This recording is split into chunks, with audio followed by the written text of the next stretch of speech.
hot topics have never been so cracked. So let's get right down to it, guys. It's time for Fika Talk! Yes. So there have been so many hot topics in the news this week, and I'm so excited to be sitting here with you guys so we can dish and talk about all of them. So let's get down to the list.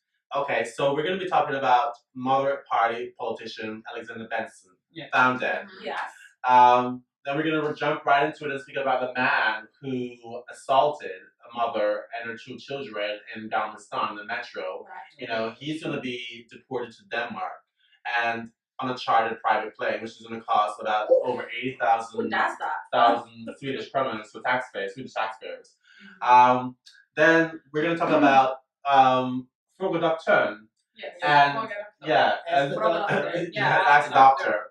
And the program that they aired early this week, showing female and male Body parts. body parts. And the viewers were absolutely outraged about that.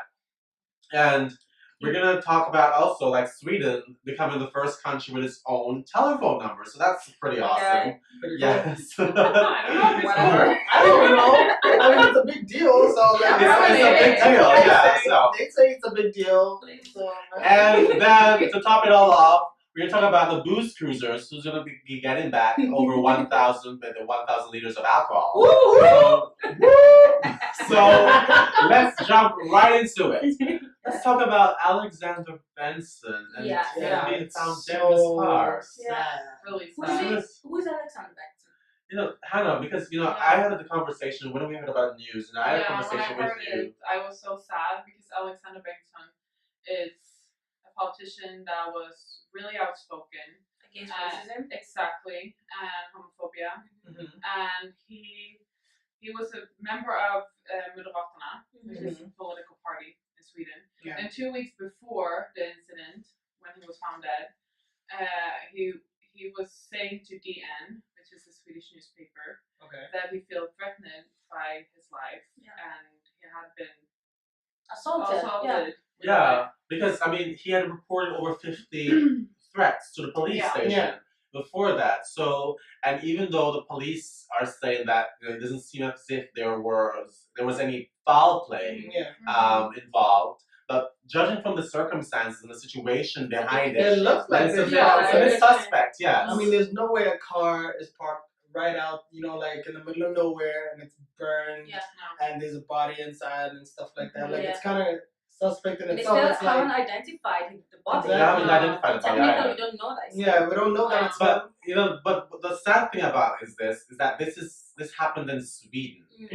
Because things like this don't typically happen here. So this is shocking, really shocking. Yeah, it's shocking because Sweden is always paraded as the country where race-related issues are always handled, handled very carefully. Where virtually there's no racism, although I mean that's false. There is. It's just trying a to facade. cover it up. It's just a facade. For somebody to be allegedly murdered because of his political views, which I mean they're not that extreme. I mean we should all aim for that. Yeah. So that's very sad. Yeah, it's very sad. I mean, just to give the viewers a little bit of background information around this, because Alexander Bengtsson, for those of you who didn't know, was a very strong advocate against homophobia and racism.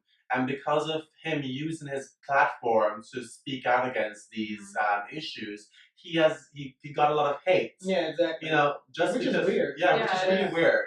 So I just hope that the Swedish police will invest all of their energies into investigating the situation and to find out if foul play was involved, or if it's really him in the car. Yeah. Especially given that he's a politician, or he was a politician, and I mean, the minute he said credible threat, they should have got him. It shouldn't have gotten to this point. No, at all. Absolutely not. Yeah. Especially like 2 weeks before. Yeah. He was going out in DN speaking about it. It's like saying I have a stalker, and then you go to the police, and then when they get there, they go like, "Well, you're alive though."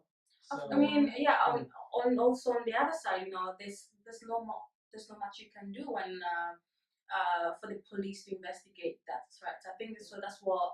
But I mean, we should not. right? I don't necessarily think. I mean, that's what happens all the time.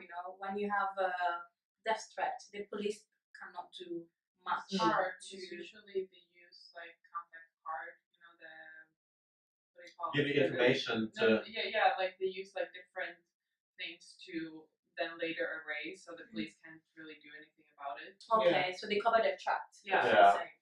But you know what? It's a very sad moment today, on the Swedish Talk set. And our condolences goes out to all the friends and loved ones of Alexander Bengtsson.